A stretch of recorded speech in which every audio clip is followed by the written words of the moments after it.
conference will now be recorded. Good evening, everybody. Welcome to this regular meeting of the Vader City Council. It is Wednesday, July 15th, 2026 at 6:02 p.m. Roll call.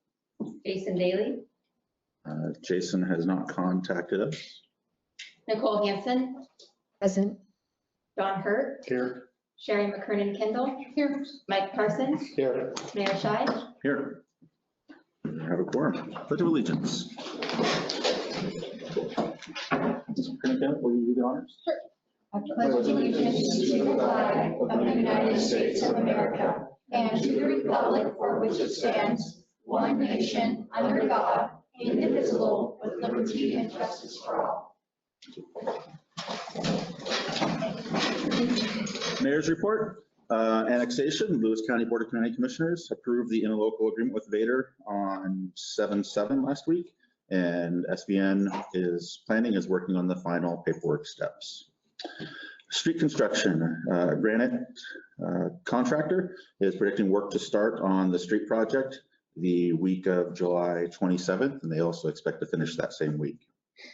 Water receivership, we're waiting on the county to provide an updated transfer agreement still. I did see on their agenda for Monday that they did discuss it, but they haven't contacted us with those details yet.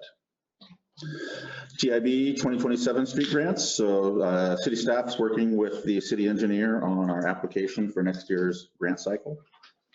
Industrial zone, Lewis County Forest Products is expecting operations for their lumber facility to start in early 2027. Business update, the new owners of the old gas station property down at the intersection of 506 and Winlock Vader Road are proposing a full remodel of that facility with it opening in 2027. It'll include, not only will it include a gas station, but a 3,000 square foot convenience store. The city clerk treasurer position, several promising applications have been received, and we're going to do interviews in a couple of weeks, the week of July 27th. And 4th of July, thank you to the volunteers. There was a great turnout, and we'll have an event financial update at the next meeting for City Council. Any council reports? No? Okay, moving on to agenda approval. I do not have any suggested changes. I'll make a motion that we approve the city council meeting agenda for July 15th, 2026. The motion by Mr. Parsons to approve the agenda. Do we have a second? I'll second it. Second by Mr. Hurt. Any discussion?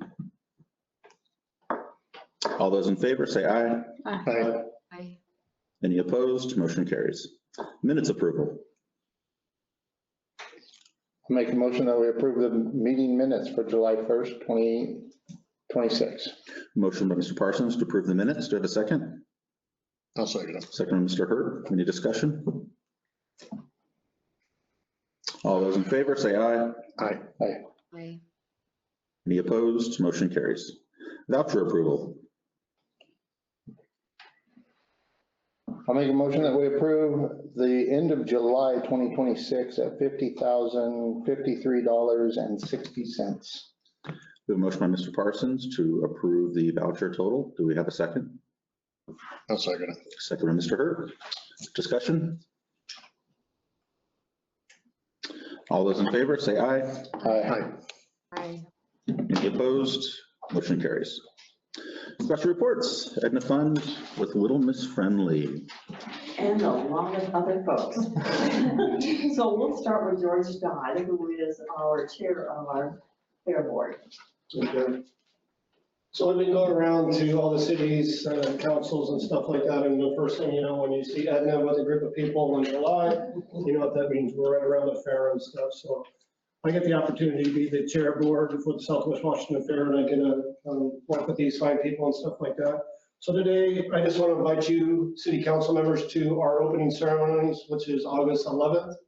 That will be starting at 11 o'clock. We'd like you guys to check in at 10:30 so we can recognize you, make sure you guys are there and everything else.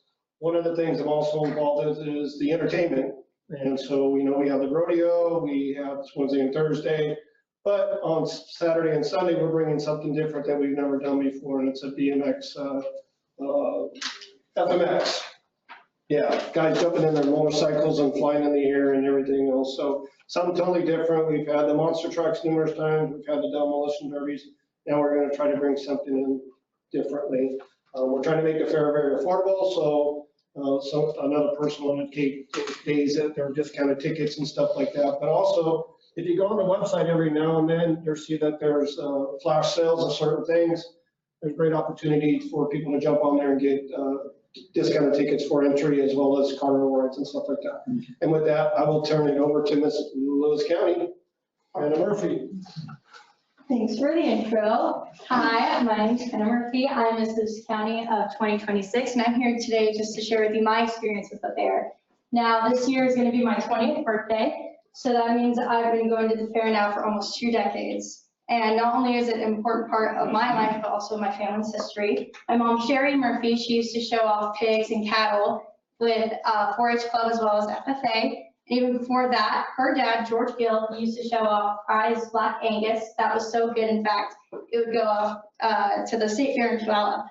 And I can remember as just a little girl, me and my younger sister, Gracie, running all across the fair, trying to get as much food as we possibly could. My dad loves the scones.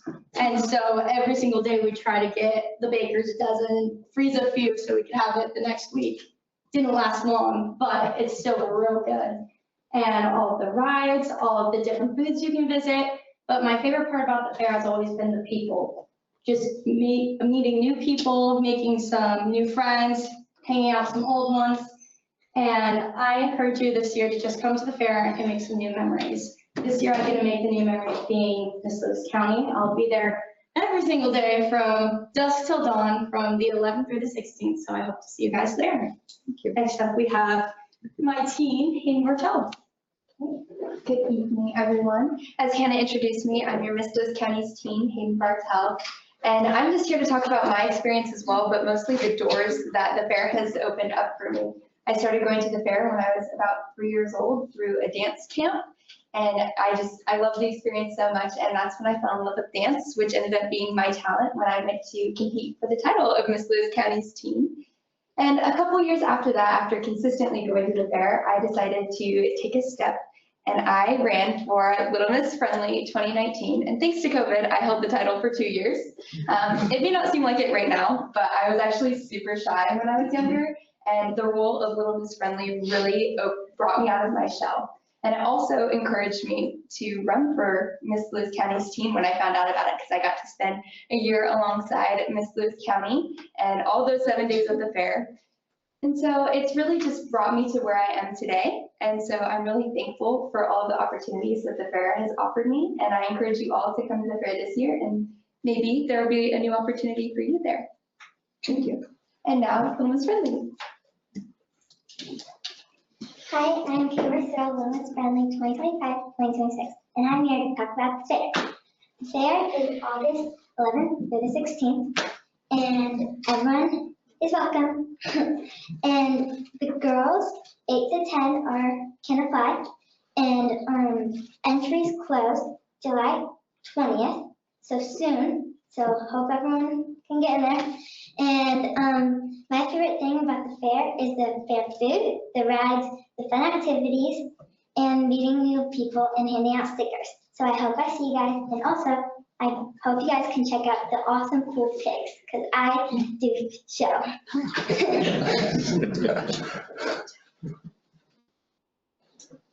Hi everyone, I'm Addison McDougall. I'm the 2026 Lewis County Rodeo Princess.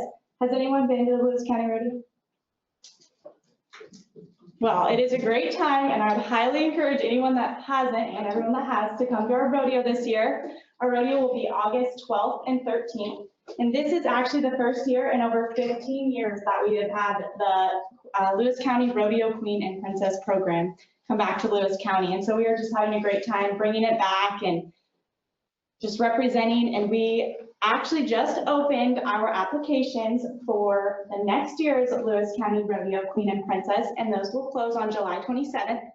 We are still waiting for our first applicant, and we would love to have multiple. And so if any of you have any daughters or granddaughters age 16 through 20, please encourage them to apply because it is just a great leadership role. And I'm having so much fun with my horse. We're going to different rodeos and doing run-ins, and we get to come talk to all of you guys.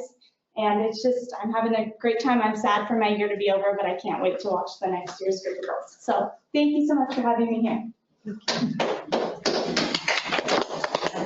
I'm going to borrow your podium. My name is Jerry Elliott. I'm one of the advisory board members. This critter beside me is named Freddie. I don't know if you guys got any city code against roosters or not, but Freddie's in violation if you do. So you got a deputy here. How you doing? I'll tell you guys a little story. I'm going to talk to this group here. A little story about Vader you might not know. Let's go back about 50 years or so. I was a teenager, 15 or 16 years old. You got a church in town, and somebody got a church here. You had a preacher named Preacher Crawford. Any of you remember a preacher named Preacher Crawford? Big tall guy. No. Well, Preacher Crawford met my dad.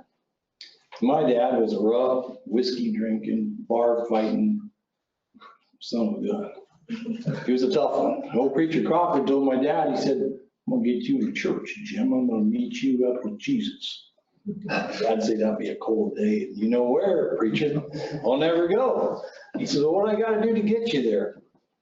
Well, you go to a cockfight with me, because my dad fought roosters. Illegal now, wasn't back then. A lot of whiskey drinking, a lot of chicken fighting.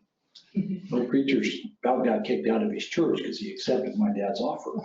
He went to the cockfights. And we don't want to know if he drank whiskey or not, but knowing that old preacher, I'm kind of feeling he might have took a shot or two. Anyway, my dad stepped in and didn't never go to church with him. But the old preacher, he finally left your town. And Durham left us recently, didn't he? Tracy moved off to Florida, so you got a new preacher over there now. But tell him don't fight roosters. Let's hear Fred. What do you think, Fred? Let's get this out of the way. He was in the fair last year. He's going to talk to you. But he's kind of our representative for the animals of the fair, and that's what I want to talk to you about a little bit. It's about the fair. Fred and I did see something coming in, didn't we? Talk to him about this chicken wing cooking contest that got out. You guys, you got a little bit nervous when you saw that on the front door coming in. And another thing, Freddie, we got a new vendor you guys have got to try this year. If you haven't been to the fair, I'm really telling you, you got to come. I can't say enough about our rodeo. Back Addison just got back from Wyoming with the rodeo attire. She attended a huge rodeo in Sheraton. Well, maybe 10, 12 other rodeo princesses throughout Montana and Wyoming. And she stayed at my son's place who lives in central Wyoming. But anyway, a lot of good stuff. One of our new vendors is called Bacon, Bacon, Bacon. Freddie here is glad it wasn't chicken, chicken, chicken. You know what I mean? And he sees this over here. But anyway, I want to encourage you to come out and see the horses, see the cows. Come out and see the sheep and the goats, the pigs, all the rabbits. I mean, there's so many animals at our fair. And last year, we broke records with the money we made for the kids in the 4-H projects. All that money goes toward, what their college education's advancement of what they're doing. Plus, it's just a good time. And I think, I'm looking at maybe a couple of you guys, maybe got grandkids, I don't know. I got 14 of them. It's nothing funner than taking our kids and our grandkids to the fair and to explore all those barns and stuff. The rides are okay, not my thing, but the rides, the food, how do you get away from the food, right? But anyway, as long as you don't eat chicken. But anyway, I want to encourage you to come. And one of the things that I've been advocating this year was, we're blessed in life. I've got 5 days of work left. I'm retired. And one of the things that we can do in life is we can bless other people. And I've often said, you guys, maybe I'll give you away a little bit here, but I'm going to bet you probably got a little cash tucked in your pocket, like I keep mine in the back of my wallet for that special thing, That kind of money can help somebody get to the fair. Maybe a neighbor, maybe a nephew, maybe a grandkid, neighbor kid. But you can help that, bless that family with a little bit of money and send them off to the fair and make sure they have a good time. And then they can say hi to Freddie and his group. You know, one thing, Edna, I was thinking about. Yeah. There ain't no reason I can't put Freddie in the fair this year, That's right. you know? We might Let's put We might just stick him in there. But anyway, you guys, we sure appreciate you, letting us come out here. And I love Vader. I grew up in PL, some small town all the way, man. And, anyway, we appreciate you guys. We love the community. Thank you and all. And if you see me at the fair, I will be there every day in my black hat. And then come say hi to me, okay? Thank you. Thank you. I always get stuck following you for a little bit. Just gotta follow up. I got nothing. My name's Ross Peterson. I'm also on the board with George, Jerry, and Edna, and we've been working on the fair.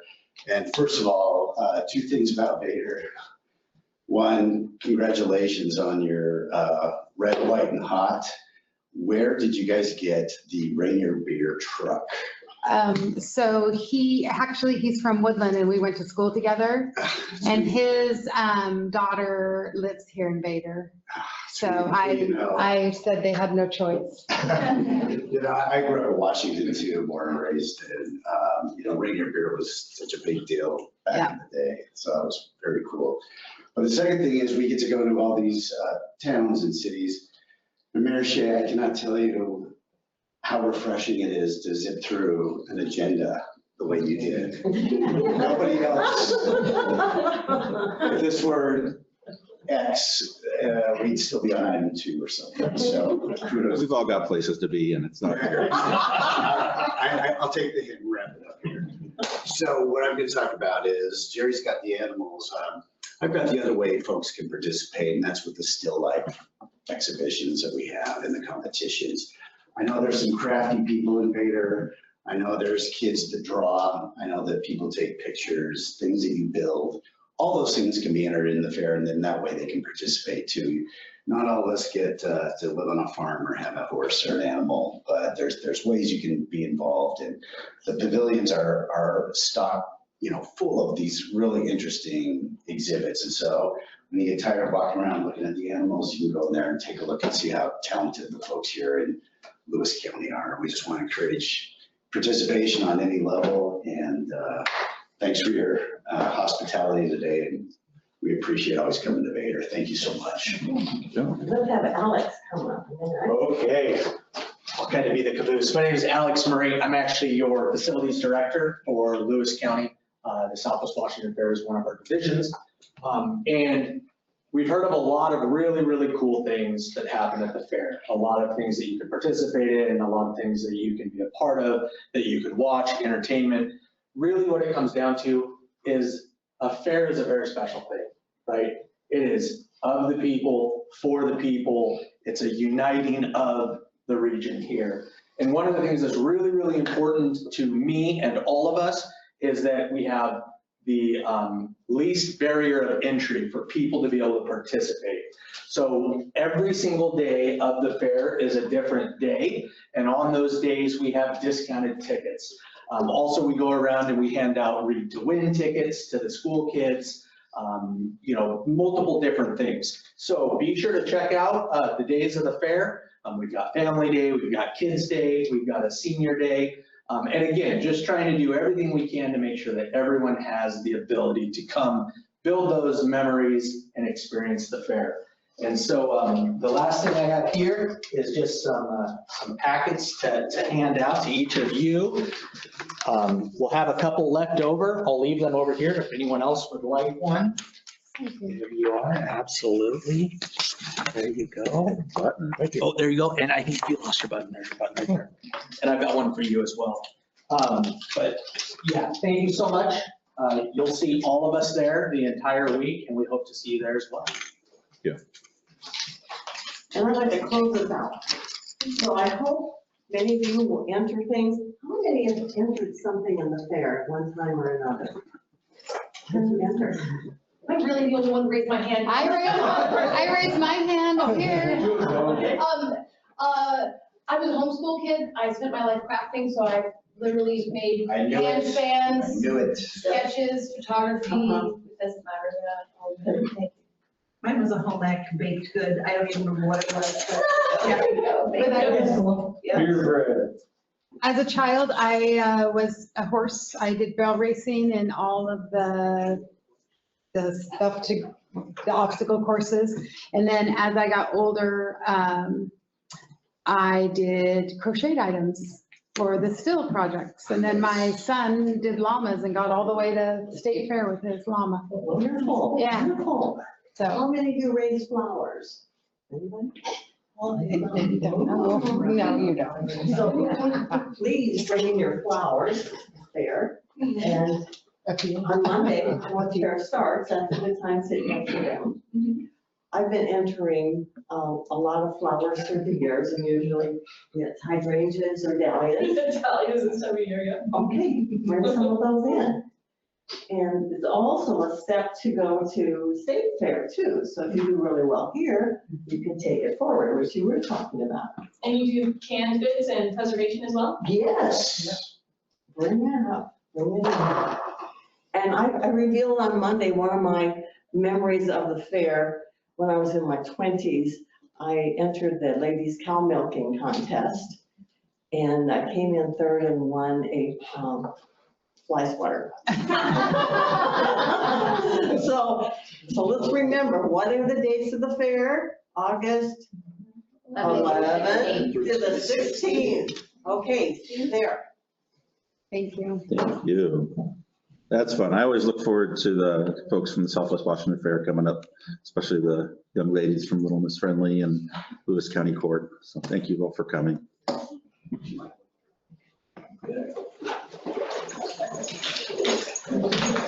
Thank you, guys. Thank you. Thank you. Good luck. Thank you.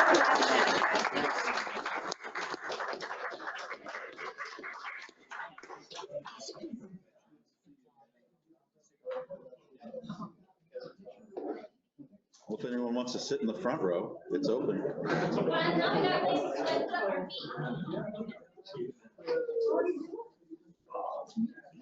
Okay.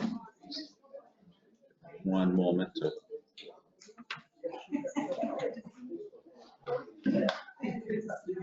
Okay, moving on to public comment on agenda-related items only. There'll be another public comment period at the end for any issues whatsoever. If there's any public comment for agenda items, now is your time.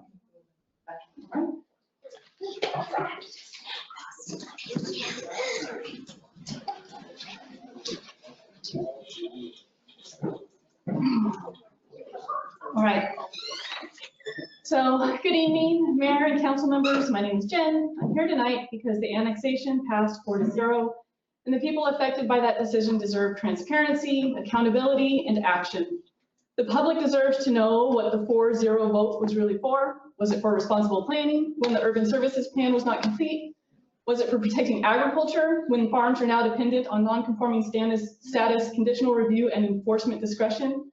Was it for public will when testimony, written questions, and a petition of more than 60% of the affected residents west of Olico Creek did not change the outcome?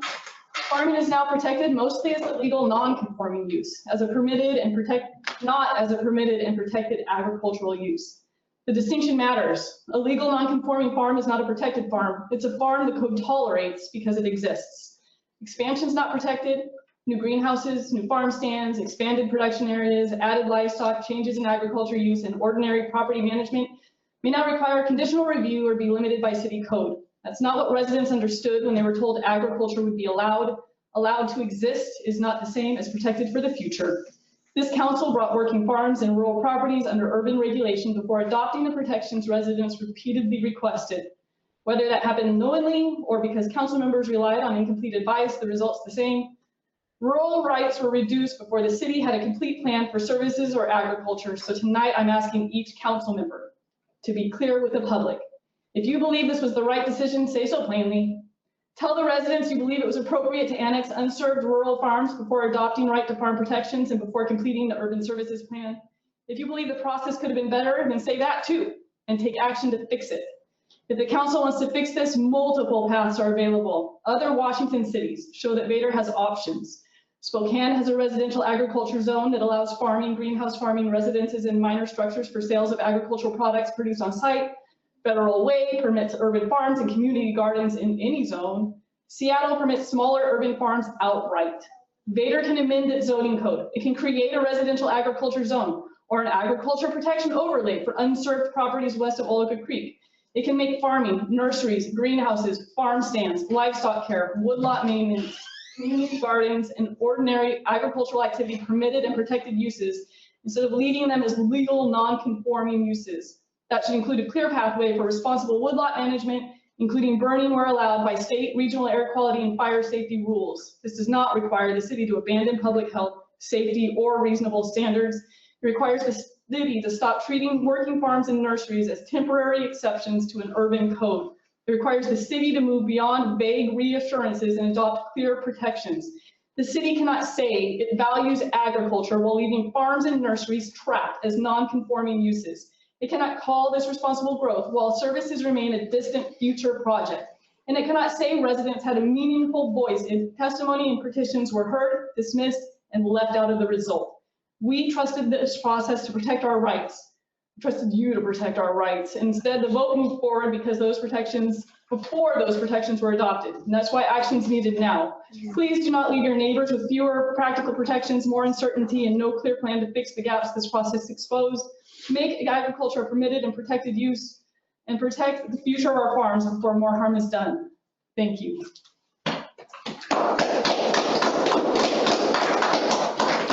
Jen, could you provide a copy of that? Yeah, after I read my second one for the next statement. Since you've got a list of things in there, so we can have the complete list. Thank you. Any other public comment on agenda related items?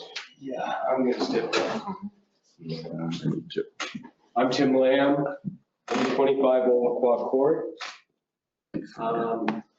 First off, I want to thank all of you, whether I appreciate and respect your opinions or not.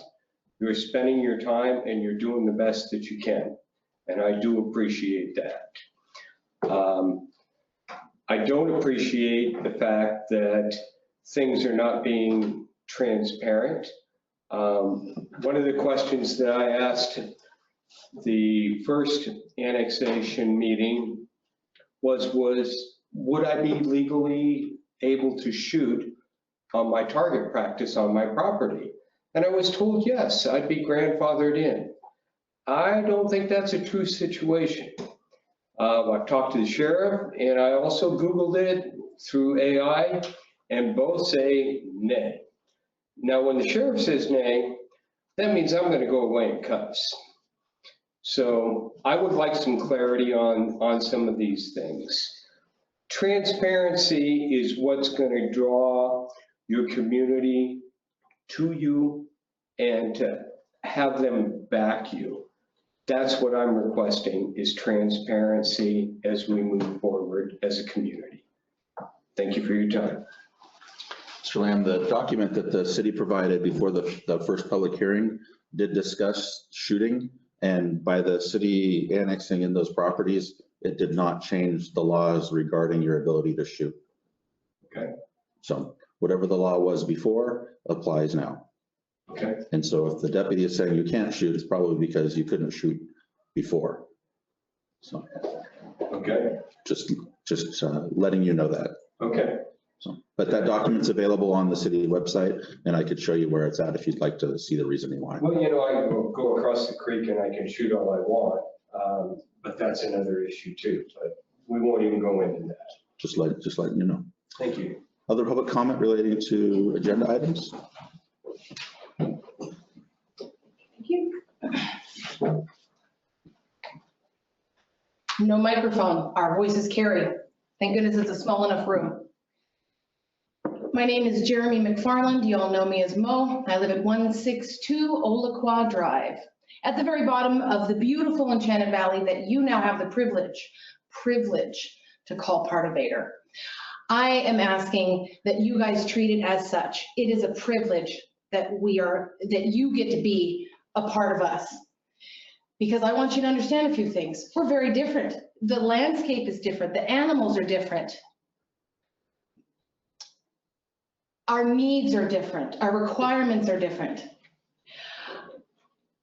I don't really feel like any of my words matter, but I'm gonna say them anyway, because I don't feel like it gets through at all anyway, because there's one agenda going and that's just the way it's gonna go. And I get that, but I would ask that you take a few moments and spend some time down there. Don't race down in your bike. Don't come down and pity us. Come down and introduce yourselves to us. Bring some kindness, some togetherness. You know why that rooster sat here? Because that man is kind to that rooster. There is word of major pesticides coming in to all of our culverts. John already went through. I adore John. I got nothing against John, but I have everything against that order.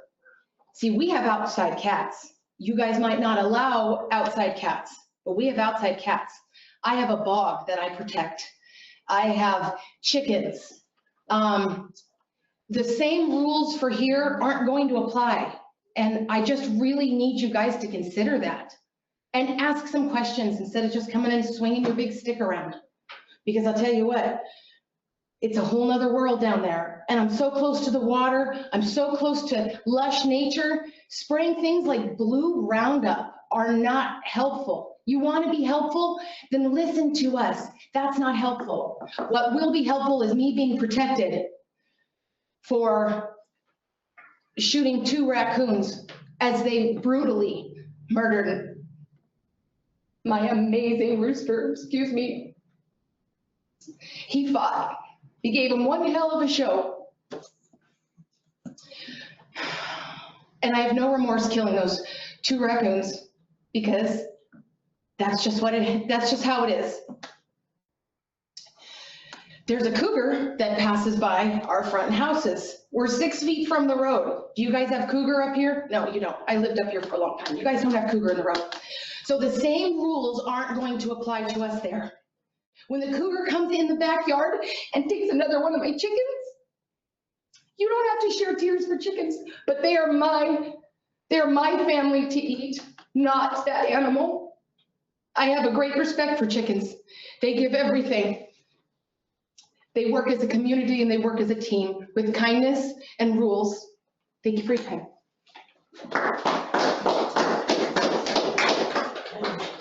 Thank you for raising that concern about the spraying.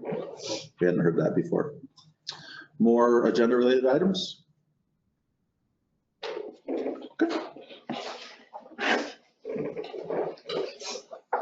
City business, item number 1, council to decide when to implement the PERS retirement for employees.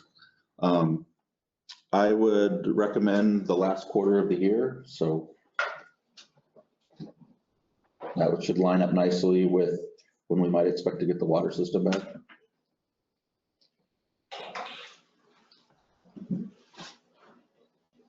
I got a question. So right now, employees are being compensated with retirement now, right? We have DCP to This is an increase for them, correct, which I have no problem with. Should this, and I want to ask you too, Mayor, should this be wait until we do our budget for next year to approve it and start it at the end of the year? Or do you want to start it in the fourth quarter to, if we get some of the water back, which is the plan, and it's enticing to people that we're going to hire? Those are the questions I'm having, because the budget, we didn't budget for this last year, and there will be any increase. So it's a good question. If you look at the June reconciliations that were sent out, we're right on target for budget. So we're doing really good for the year. It's a good time to look at it. It's the middle of the year. So when you look down, you can see the percentages. It's easily to see if we're under and over based on the 50% indicator. So we're right on target for budget.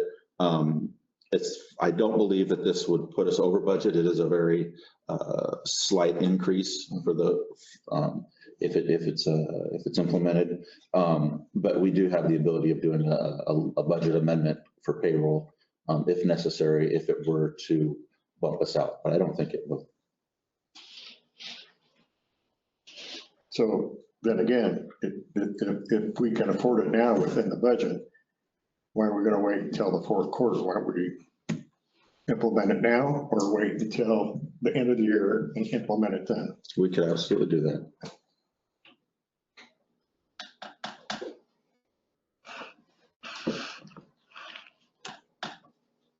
If you'd like to see some actual numbers instead of just, we can put that together for you and what that might look like. Have that available for you at the next meeting, if that could help your decision. I'd like to hear the thoughts of the other council lady. I'm good with what Mayor Shai says is fourth quarter, it's fine. It doesn't change much. And if the budget shows that we're fine with where we're at, then I think it's a great plan. Yeah, it's for most of the employees, for a number of the employees, it's a 1% change to the number. So not very much. So the ones it's 2. So the monies that you have in now will be transferred over to. Yeah, so like currently we put in 5% for John.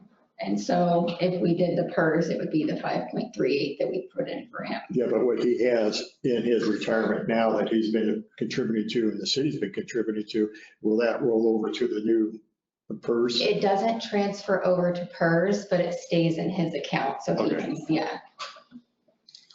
So basically we're changing it 0.38. Well, but then like our newest employee is at 3%. So it changed from 3 to the 5.38. So yeah, so the way the retirement works is the longer you've worked for the city, the more your contribution is. And so if you're a newer employee, it's 3%. And if you're a more senior employee, it's 5%. And so that's the way it works right now. And some of our employees are already at 5.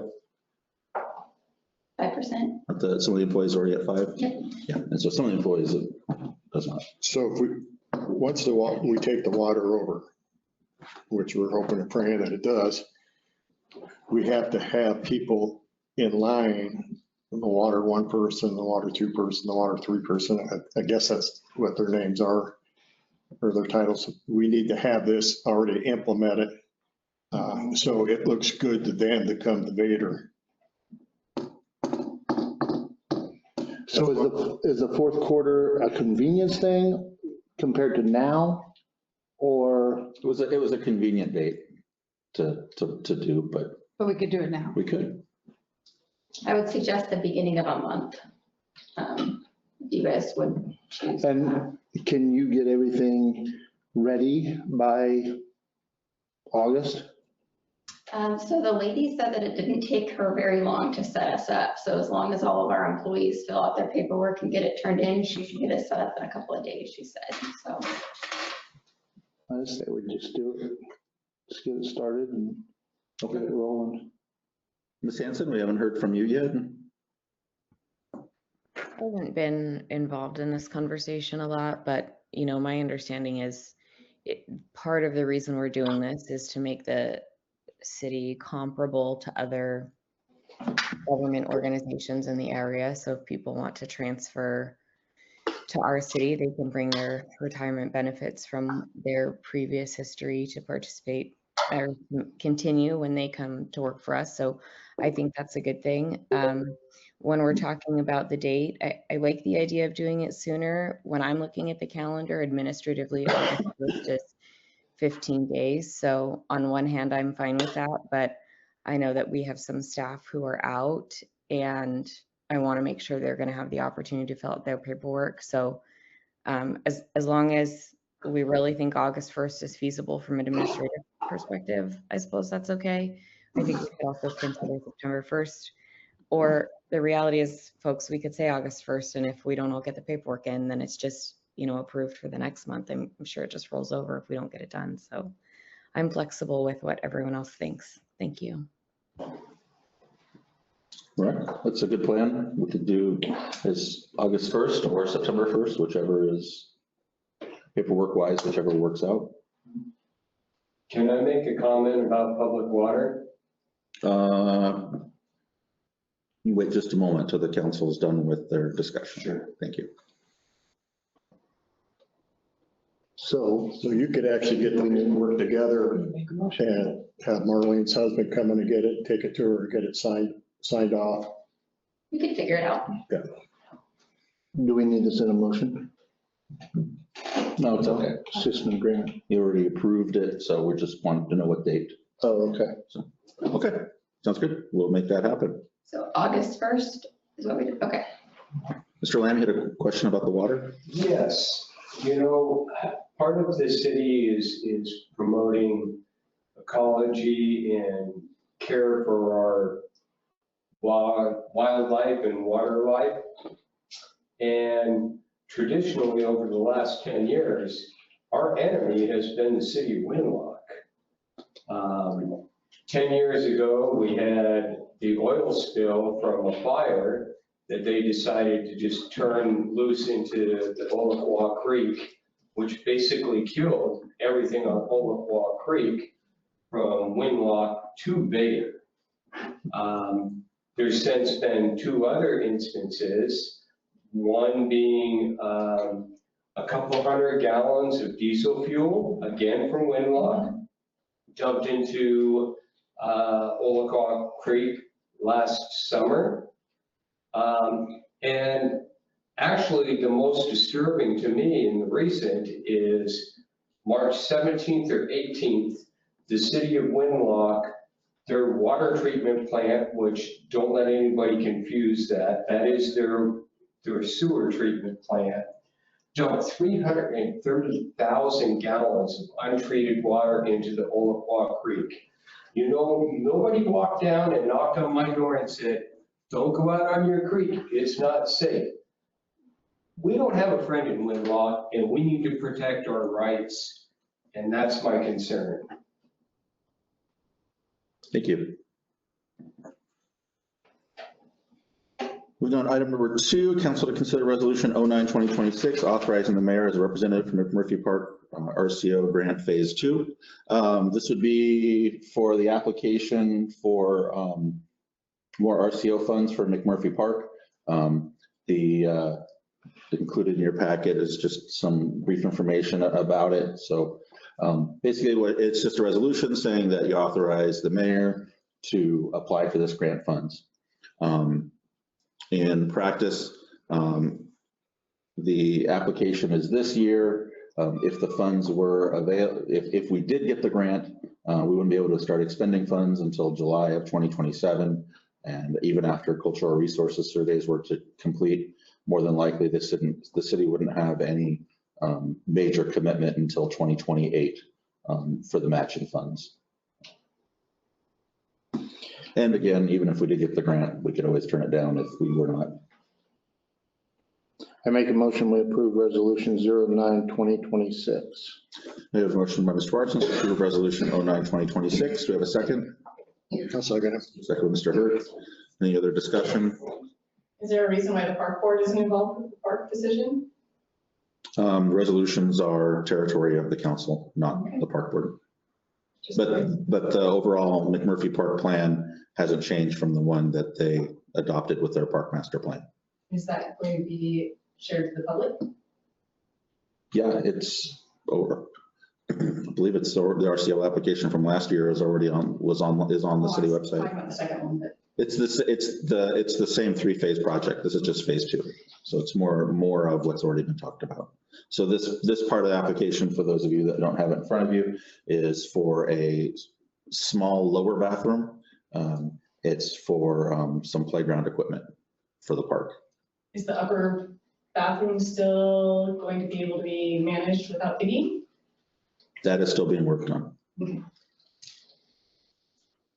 So first, have a second, more discussion? All right, all those in favor of resolution 09-2026, say aye. Aye. Aye.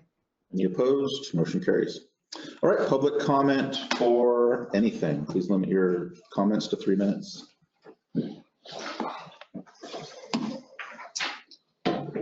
So every year, my name's George Dodd. I work for the Pocatello County Public Health and Social Services. When Edna goes out and does her thing to the counties also, or to councils, I also go and advocate for the position I work for. I'm the Lewis County Veteran Service Officer here, where we provide financial assistance for veterans in needs as well as spouses. And the reason I come out and talk to this is because this is one fund that a lot of people forget about, that don't know is available. And what that fund is available for is housing assistance, emergency rental assistance, utilities, food, gas, medical, transportation, and a whole slew of other things that we can provide. Problem is that a lot of veterans don't know about it, or they're just too prideful to say, I need help. And that's where you guys come in as a city council, as a city clerk and treasurer. You guys know these veterans that are out here. I've dealt with some of them as well. I'm a veteran, 20 years Navy. I'm a Lewis County resident since 1978. I came back after I retired because I love living here. And I just need to get the word out there. The other thing that I do on the other side is I apply for veterans benefits. So the veteran is disabled or has a disability while he's in military service, I can apply for those disabilities. Along those same lines is if a veteran has passed away from a service-connected disability, the spouse may be entitled to some type of compensation, whether it be a pension or what we call DIC. And it's a big long words, dependent indemnity and compensation. A lot of people don't even know about that fund, what that allows the VA to do. If a veteran passes away from a service-connected disability, I'll give you the greatest example that we always give. If a veteran was a Vietnam vet and the veteran had hypertension and it's documented, that spouse would be entitled to $1,700 a month tax-free. Now think about this for a second. When a veteran spouse comes and sees me, they're asking for assistance for funerals. Then they come up and say, well, I can't afford to live in my place anymore because I lost my spouse's disability check. So that's $2,000 they lost. Then I lose one of the social securities, one or the other. So this has kind of helped to bridge the gap between what they lost and what they may be able to keep. So I'm just out here advocating for this. If you have a veteran or a spouse, I want to make that very clear because I deal with spouses as well. If they are in need, there is help. But again, people have to ask for it and you got to get away from that pride. I tell veterans all the time that you got to put yourself away from, I'm a veteran, there's someone worse off than me. Because that's not true, because when you pass, you can't say that because you got a spouse that need to be taken care of as well. So I will leave my business cards here. If you have any questions, definitely get a hold of me. I'm easy to get a hold of. I usually do my appointments or turnarounds within 24 to 48 hours, the initial contact and everything else. If you want a DD 214, I can get that. So anyways, I'll leave my card for you guys. Thank you. Thank you. Thank you for your service. Can I ask a quick question on services provided for veterans? In that I have some veterans in the area that are struggling with like just landscape maintenance. Like they're no longer able to physically be out in their yards to be able to do that. Is there any kind of help that we can? So normally what we try to do is I'll team up with the Boy Scouts, like the local Boy Scouts or a local VFW and American Legion and see if they have volunteers that will come out and do that, yeah. There's not a group of people that will just go out and do it. A lot of times when there's websites or Facebook pages we post on, hey, there's a veteran in Vader that needs help with the land. And we usually get like 2 or 3 people that'll come down and do stuff for them. LDS will do that also. The missionaries will come out and help. Yep, so. Can I grab one of your cards from you? Thank you. You're welcome. Well, just give me your card. All right, more public comment regarding anything? Oh, yes, yes. I want to keep George's information.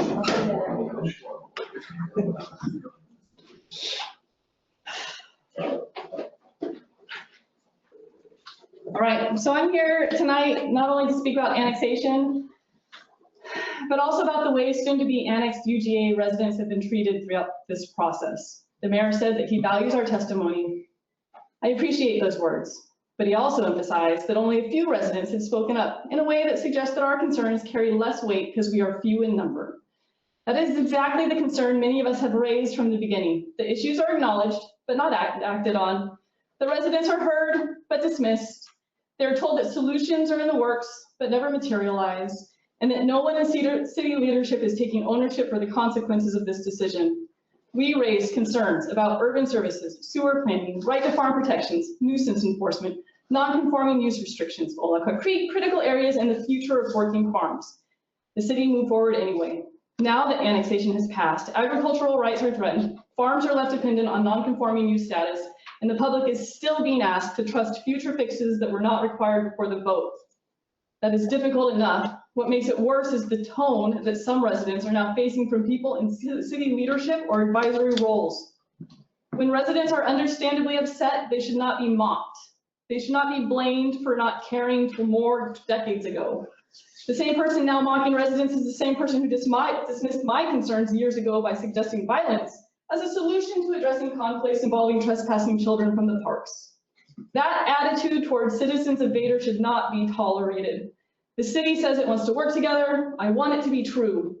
But working together requires more than just saying the right words at a meeting. It requires respect, transparency, and basic accountability. It requires city leaders and committee members to treat new residents as neighbors, not as obstacles. It requires the cities to stop minimizing concerns simply because the affected group is small. You got the annexation. The city won the vote. So I'm asking, why continue to dismiss, mock, or pressure residents who are now being brought under city authority? Vader deserves better than that. Existing residents deserve honest leadership. New residents deserve to be heard without being ridiculed. Farmers and landowners deserve clear protections, not vague reassurances, and everyone in Vader deserves the truth about what annexation changed. So I respectfully ask this council to set a higher standard going forward. Acknowledge the harm this process has caused. Stop treating affected residents with disdain. Require professionalism from city leaders, committee members, and advisory bodies, and begin the work of restoring trust by adopting the protections residents asked for before annexation passed. Thank you.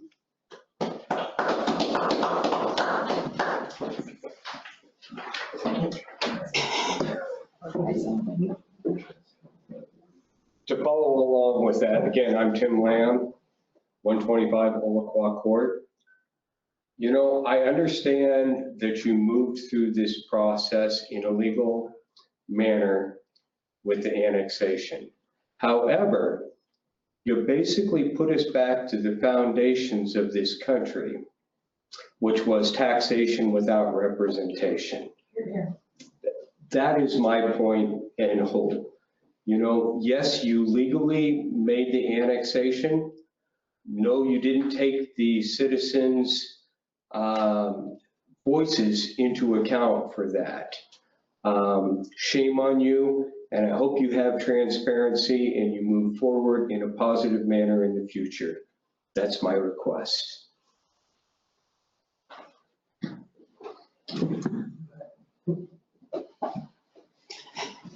Good evening, members of council, mayor, staff. My name is Trey Davis, if none of you know who I am yet. I own a very small development company that's built a good share of the new homes going up in Vader for the past few years. We also bought and fixed up a number of derelict properties here in town, probably 8 or 10 of them over the years. I want to say something clearly right up front. We appreciate what this council is trying to do. It's obvious you want the best for Vader, how it looks and where it's headed. That is not something we're against. It's something we want to rally behind, actually. We're on the same side of that table. So I'm not here to fight anybody. I'm here because I think that this code, and the code that I'm referring to here is the one that I believe the council had voted on in a first round that we were not aware of at the time. And this is a code that's going to change the construction standards here throughout the city.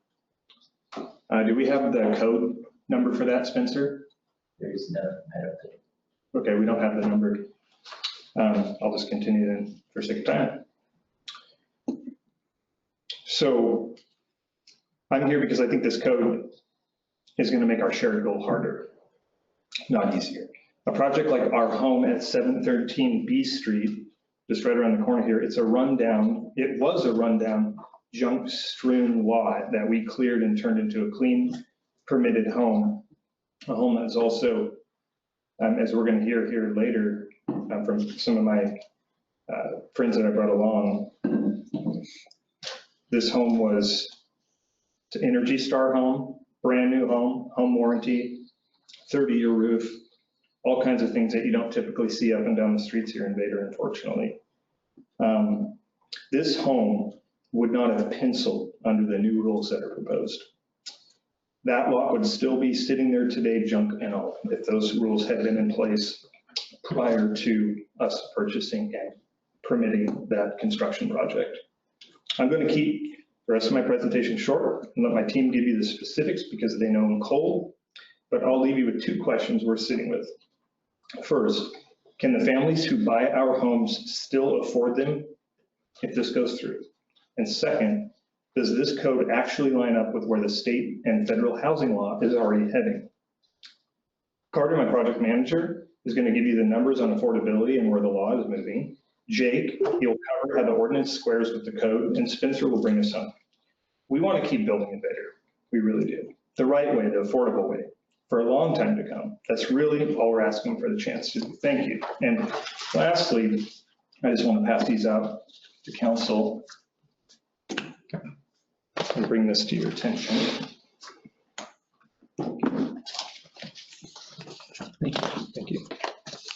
Thank you. I just have one.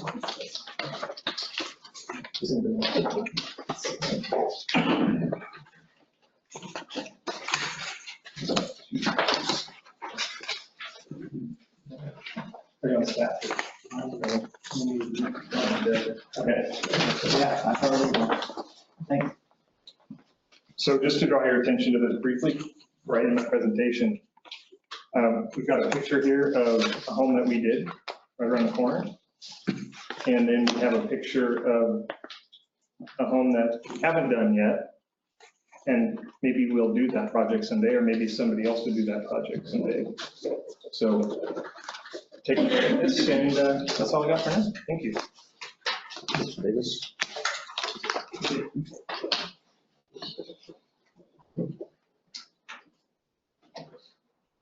Real quick question, Craig, it was Craig, right?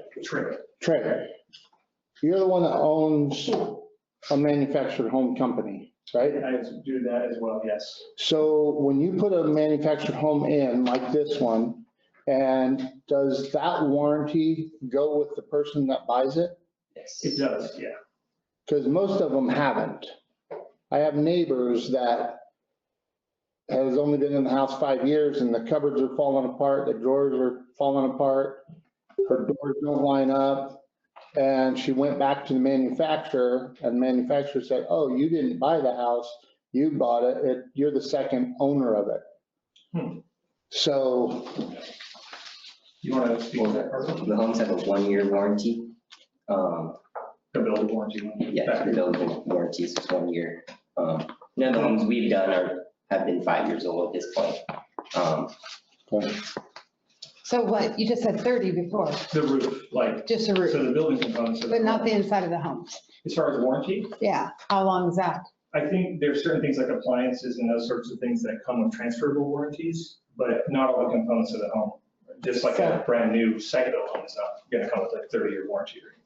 I was gonna say, is a stick-built home required to have a 5-year warranty?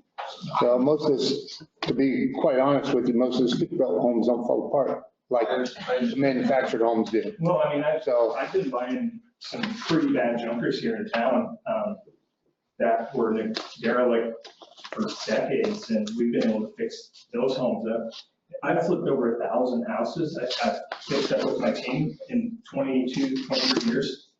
I think the most of anybody in the area. And even the older manufactured homes, which aren't built nearly to the standards that the new ones are a pleasure for us because they're a lot easier to fix up and make right again than like a 19, 20, 30, 40 house that might have 2 odd additions and is built to a really old standard. They also make it very difficult for financing though, the older manufactured homes. Only if they've been moved twice, or if they're before 1960. Or if there's been an illegal addition or an unpermitted addition. Yeah, we can sell the fixed up ones as long as they're June of 78 or later with FHA, USDA zero down, I believe, and VA zero down financing. But if they've been moved a second time, it's only VA that will finance those other than like hard money. So you're only giving them a 1-year warranty on the manufactured home going in, correct? So our factories provide a 1-year home warranty, and then we as the sellers, as the resellers, so the company I buy them from that I own is different than the company that we sell it with. We then, the buyers go through a home inspection, and if there's anything that they want fixed or tidied up, something that's not perfect, we tend to do that. And then sometimes we'll provide an additional warranty. The question I have is you're saying a 30-year warranty on a roof. No, I mentioned a 30-year roof were my exact words. The roof is a 30-year comp roof. Not that it's warranted. Not that it's warranty. And why do people throw that out then? Well, I'm just saying that it's a brand new house with a brand new roof, and the homes that we're providing to the community, just the roof, for example, is head and shoulders above the average roof in the average neighborhood. And it's warranty for 1 year. Yes, sir. That's what you're gonna get out of a new home, a stick home. If there's any leak tear in the roof, they'll come 12 months later, 11 months later, whatever it is. Exposed nails, anything like that. Go ahead and identify yourself and go ahead and start your comment. Good evening, everybody. I'm Carter May. I'm Trey's project manager. I run our builds right here in Vader, 112 2F Street, 618 C Street, 402 A Street, 1012 9th Street, and others. I spend my time in this town on these lots. What we do is we take the roughest properties in Vader, the ones dragging the street down, and turn them into homes that working families can actually afford and hopefully are proud to own. So let me give you the numbers behind that. Over the last 2 years, 10 new manufactured homes sold inside Vader city limits, averaging 334,000 in a median of 30-day market time. All 10 sold right across the street in Endor Heights. 8 brand new stick-built homes are listed today. Same builder, same school, averaging about 427,000. They've sat on the market 97 days and 0 have sold on market. Same town, same buyers. The only real difference is the price. Our real cost to comply with the code changes that you guys voted on last week at the Planning Commission is at least $50,000 a home. That pushes a home that sells today at roughly $330,000 up to the $400,000 range. That's sitting unsold 4 blocks away. For a family, that's about $19,000 to $20,000 more in income they'd need just to qualify. And 8 of our last 10 buyers used FHA or USDA loans. That jump doesn't move them into a nicer home. It moves them out of the community. I'd also like you to look at where the law is heading. This year, the 21st Century Road to Housing Act became law on July 10th. The biggest federal housing bill of 35 years. It removes barriers to manufactured housing, and it creates a $200 million a year grant program for towns that add housing supply. With money set aside for rural towns like Vader, the city could actually qualify it, but a code that makes housing harder and more expensive scores against it, and it could knock Vader out of that money. It's not just federal. State law, RCW 36.70A.070 from House Bill 1220 requires cities to plan for and accommodate housing at every income level. Lewis County imposes no design standards like these at all, and even Centralia is dropping its garage requirement. Everyone else is moving towards affordability, and this code moves the other way. I just ask you to weigh that carefully. Thank you, and I have some handouts for you guys as well.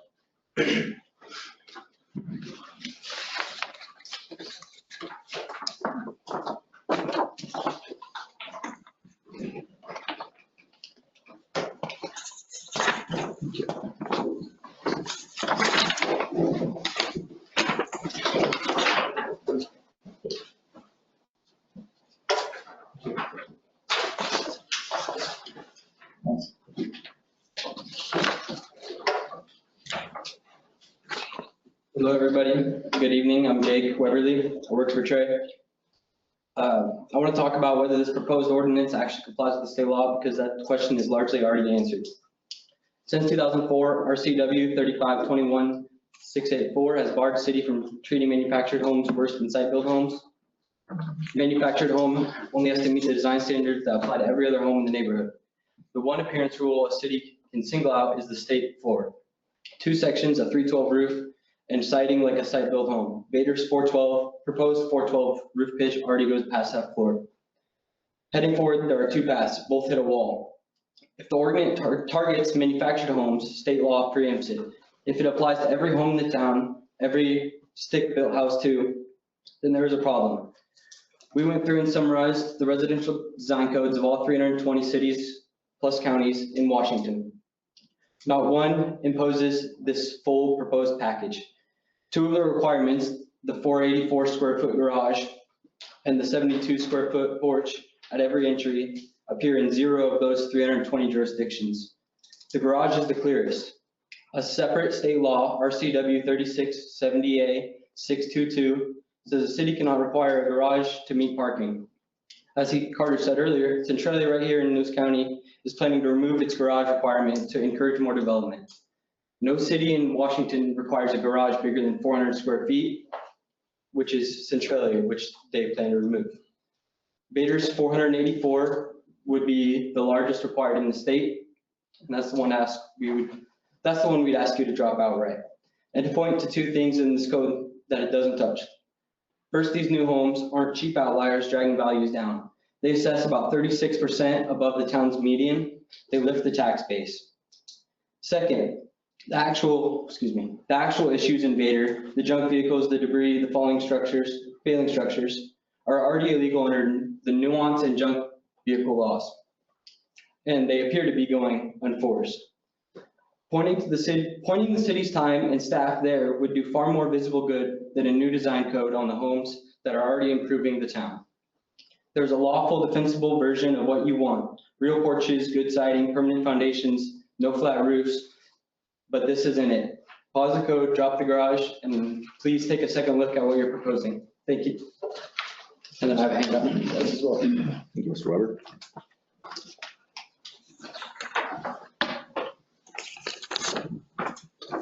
Thank you guys.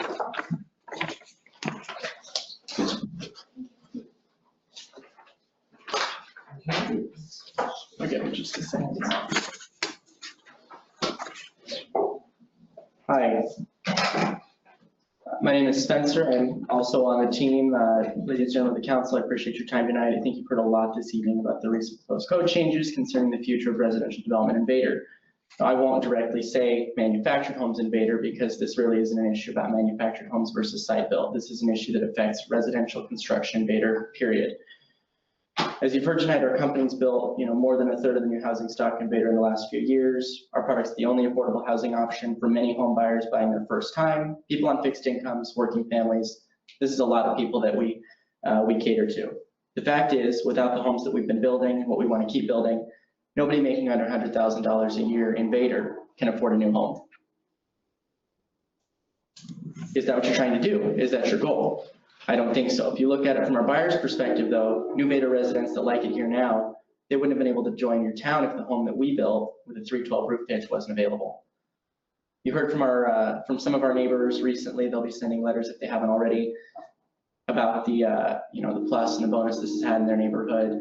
We heard about one particular house just around the corner on B Street specifically. It's been a major improvement. Talked with those neighbors yesterday and today. I think it's unreasonable to expect builders to only build site-built homes in Vader. And that's what this proposal really does. Vader should be a place where homeownership is possible for many people. So I ask, what is the goal? Is the goal to do that? Is the goal to stop new manufactured homes from being built? State law doesn't allow that to be your goal. Is the goal to price people making under a certain amount out of your community? Is the goal to stop more manufactured homes other than luxury custom models to be built? If that's the case, you should be forthright about it. I'd advise you to tread lightly if that is the case. But a question I pose, how does changing the code to add another $100,000 to the cost of homeownership actually help people? How does it help your community by arbitrarily increasing that cost and pricing people out? The bottom line, the proposed code could run against Washington's clear statutory direction on affordable housing, could legally expose you on several provisions as well. Bringing up RCW 3670A 622, a recent state code change. It precludes jurisdictions from mandating garages with the state parking code. It affects the rest of the development code for all cities, not just parking standards. If it made sense to build $500,000 homes in Vader, which is close to what these would have to be to pencil, builders would already be doing that. We heard tonight they're sitting on the market when they are being built. If it penciled and made money, that's what we'd be doing ourselves, but it doesn't. And changing your code to make it more expensive doesn't do anything but push people out and drive builders away. As you've heard today, these homes improve the neighborhood, they've added value, they've provided people with homes that couldn't otherwise afford to live in your town. I fail to see the problem with that. State law allows manufactured home design standards as a toolkit, but it's supposed to be used in narrow exceptions, very tailored, very narrow, not broad discretion. I think this mission creeps into broad discretion. I've been in your shoes. I've been mayor of a city in Longview, I've been a city council member, I've been a planning commissioner, so I know what it's like to have to make these decisions. Don't let the good be the enemy of the perfect here with building in Vader. Don't throw the baby out with the bathwater. I don't think you want to price people out. I don't think the goal is to run builders out. I think this path needs to be rethought. I think you need to take some pause. Don't make this mistake and don't push builders out in Vader. We want to continue to work here. Thank you. I don't have a handout for you tonight, but thank you. Thank you. Can I put something out there? Come up and make a public comment, Mr. Lamb. Please. I lived in Vancouver, Washington for over 30 years, raised my family there. That house is, and I was the original owner of that house. It is now on the market again. Very interesting. The house that I bought is a manufactured home, roughly at 1/3 of the value of what I had in Vancouver. That value has increased over this last 4.5 years, higher than what my stick-built house in Vancouver did. So manufactured homes are a lot different than what you view as, some people call them mobile homes. Well, mobile homes go back to pre-1976. Manufactured homes are further forward than that. They require a lot of stringent HUD rules and regulations to be followed. There's quality homes. The home I'm living in is over 30 years old right now. I expect to get at least 20 more years out of it. And they're probably in a lot better shape than a lot of the homes that were built in the 1800s and the 1900s that we're still having in the communities today.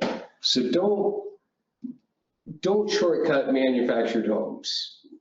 There's a major misconception about that. That's my point. Any other public comment?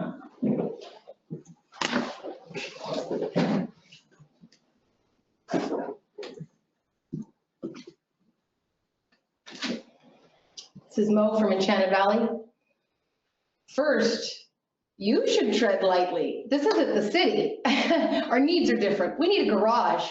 I drive a lifted truck and a mobile home. It's a manufactured home, not anti-manufactured home, but have a little respect coming into our town. Might be a little dirty in some spots, but you know what I mean? Everyone starts from somewhere. I'm glad to see that you guys asked some questions today, because my impression is that you guys are just kind of zombies until today. You guys actually spoke up. I'm really happy to see that. Because several years ago, when Scott Gross called a citizen on Facebook a cunt, nothing happened. When females on the parks board were publicly referred to as clucking hens, Ken Joslin, nothing happened. When the citizen came in and accused you gentlemen of being pedophiles, nobody said anything. That is unacceptable. Where is your representation? Excuse me? This is... He got sent to jail because I stood up and almost beat his ass. Good, that's great. So that's one example. So you stood up for yourself, okay? I stood up What for happened when everybody Ken here. Joslin was on Facebook just days ago talking down to us? My point is, you stood up for your self-interest. Stand up for mine. I appreciate it. understand the conduct of the people that you are surrounded by and what's actually happening. And I urge you to continue to ask more questions. Thank you very much for your time. Any other public comment? Okay, any council members have any comment tonight? I have. Yes. And so I went to the Parks Board meeting, and what is going on with the time capsules? Are they been on display here for the city to see locally? They're still trying to figure out the right time to do it. At 4th of July, it just didn't work out with everything that was going on. So it's still to be determined. Okay, and are they on Hasn't been for, forgotten. like the city limit or the city hall for people to come and I don't, view them? I'm not aware, I don't know where they're at right now. I don't You've lost physically- our time capsules? Oh, someone responsible has the time capsules. They are not with me. Okay. I'll clarify. Okay, I can get that answer for you. all right. Well, I was just curious because, you know, I saw all other people putting them out in their cities. They buried them on the 4th and we did not. So I just was curious if they're here for us to look at, put stuff in.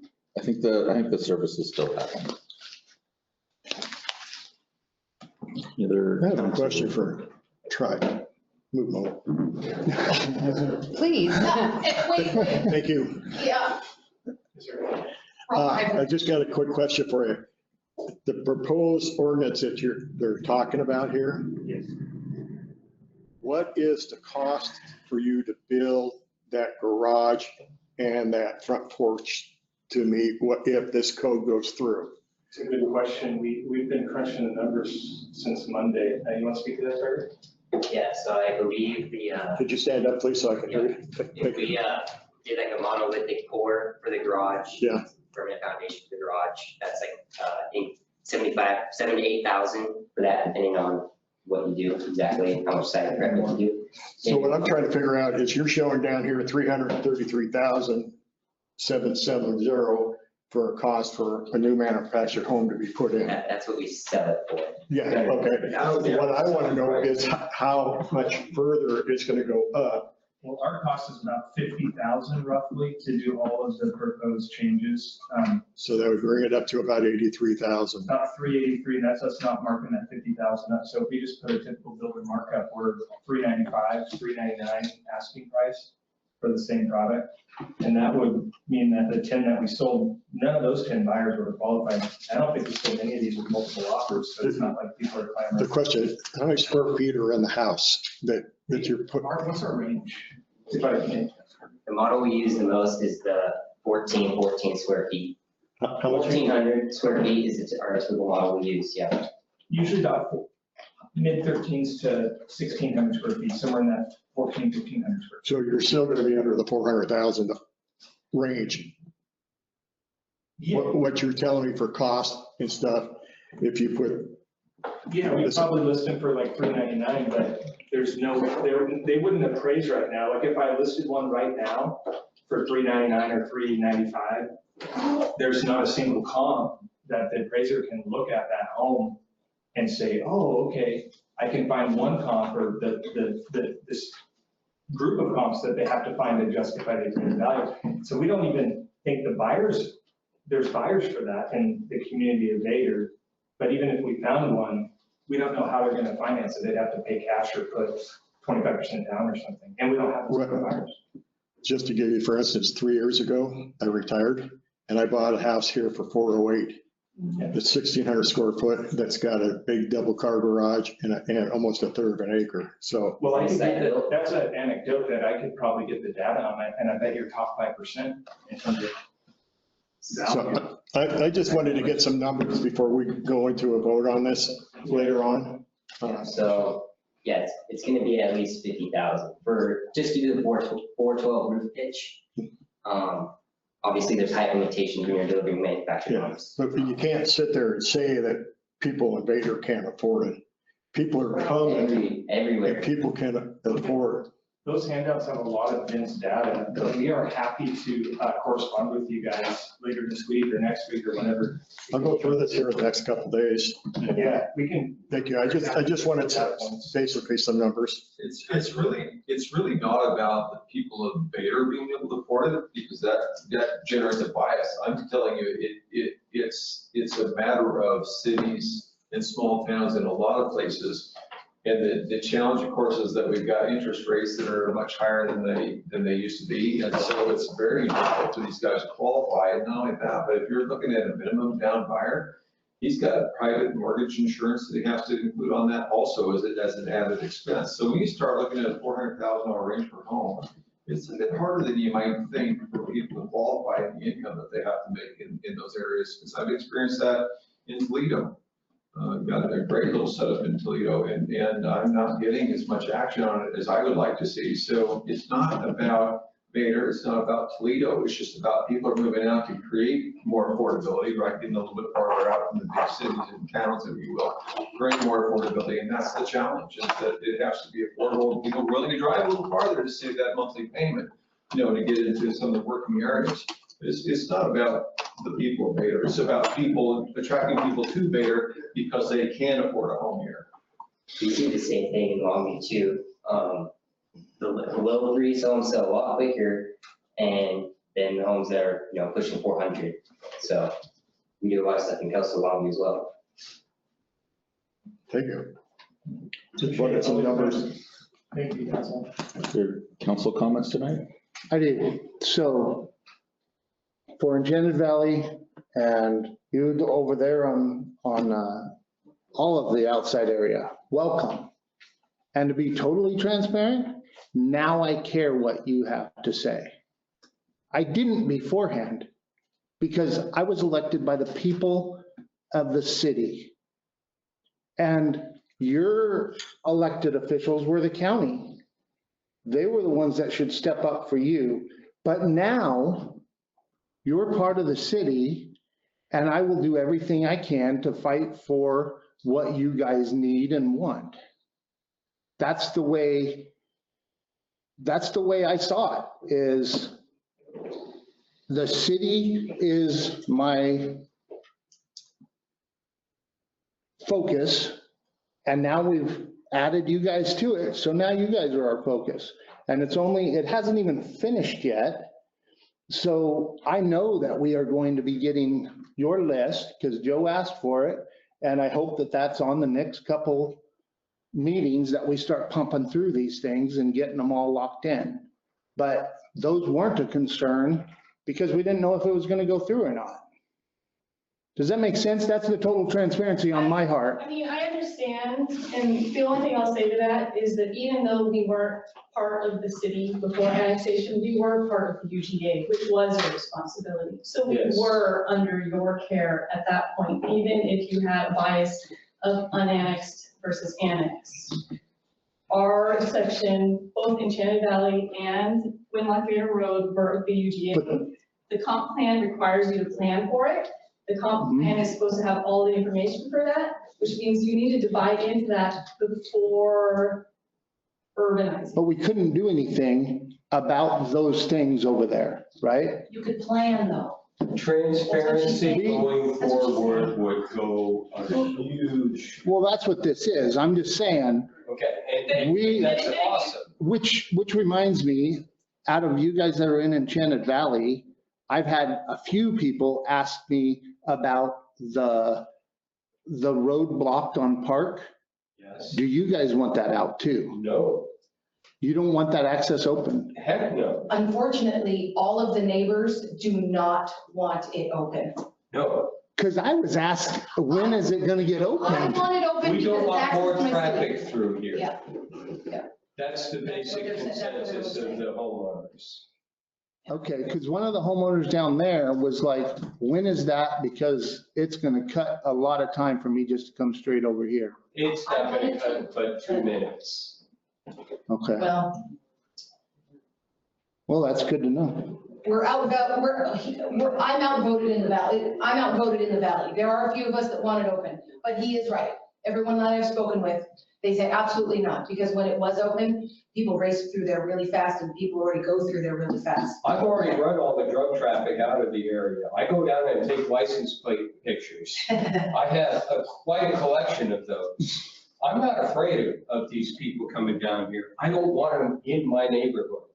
If you're bringing criminal activity and criminals into my neighborhood, you and I are not going to be friends, and that's the bottom line. I don't have a problem with facing up to that. And opening up the road is just going to bring more traffic, which potentially is going to bring more drug traffic down there. It's a big problem in Vader. It's an even Does anybody problem know, in my neighborhood. does anybody know why that was ever closed? Police chases and it became, I'm dead serious. I've spoken to all of the long timers in the valley. I've interviewed all the historians that I can. And it literally comes down to, there were enough police chases through there. They became a private club and they closed it. And that's wrong, right, or indifferent. That's what they're telling me. And they were there, so I'm gonna take their word over something everybody. Is there an emergency vehicle issue at all with having that closed? Can they still get down and around and take care of everything? They can. Our fire hydrant for, I think, the whole of Enchanted Valley is on Spring Court. So if my house catches on fire, they're gonna watch it burn. That's true. Fire may not really actually be able to get down to us very quickly, but. They can't do anything Okay. anyhow. They can't. If Yeah, the road was open, fire could get there quicker. So fire could get there quicker with the, okay, that was my question. And if you look at Enchanted Valley, because we've been doing some research on it, there's one way out. It's in the urban wildland fire area. If something happens up above, these folks that live down there have no way out. But that road would give them access to That faster road would give fire. them a second access out of there if they are willing to, It was just a safety question. wise. Okay, That was one of the reasons the person that I was talking to wanted it open is. Well, we talked to a gentleman down there today that mentioned wanting it open because he was concerned about fire access. He goes, we only have one way out of here. Can't you do like can't you do one of those emergency vehicle gates that has the universal keys? I mean, That's a possibility. I know Kurt, and he told me, I saw you guys talking, and so I think you misunderstood. He does not want that. I want it open. He does not want that open. That's not true, unfortunately.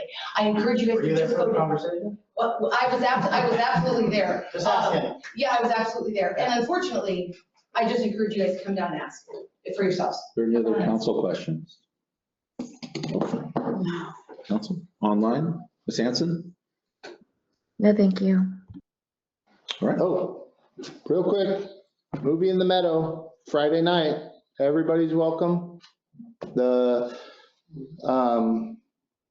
Little Falls Coffee is doing dirty sodas or some type of sodas. The Lions Club is getting popcorn there. Let's see, the lady that used to, what's that? What's the movie? Sandlot. Yeah.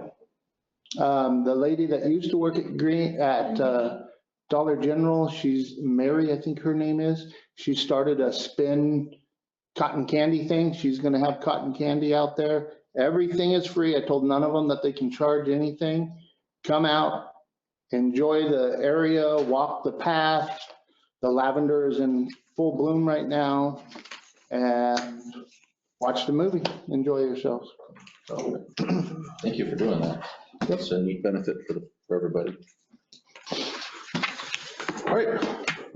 Hearing none, this meeting is adjourned at 7:31 PM.